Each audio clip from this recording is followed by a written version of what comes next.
জুনের শেষ সপ্তাহ থেকে টানা বৃষ্টিতে তলিয়ে আছে পটুয়াখালী উপকূলের নিম্নাঞ্চল। জলমগ্ন রাস্তাঘাট, দোকানপাট, হাটবাজার, বসতবাড়ি এবং কৃষি জমি। বেশি ক্ষতি হয়েছে আমনের বীজতলার। অনেক জায়গায় ধানের চারা পচে গেছে, কিছু বীজতলা ভেসে গেছে পানিতে। জেলায় আমনের মোট বীজতলা প্রায় 13,000 হেক্টর। ভারী বৃষ্টিতে অনেক বীজতলা নষ্ট হওয়ার পথে।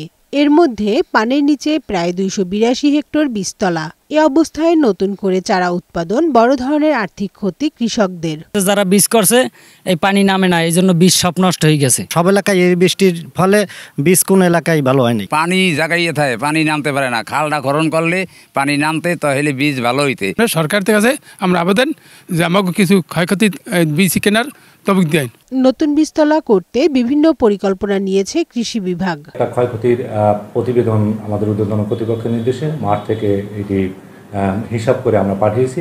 তাতে 242 হেক্টর জমি আমরা ক্ষতি দেখিয়েছি। এবছর জেলায় আমন চাষের লক্ষ্যমাত্রা ধরা হয়েছে 1,90,115 হেক্টর জমি। কানিজ নুসরাত, বৈশাখী সংবাদ।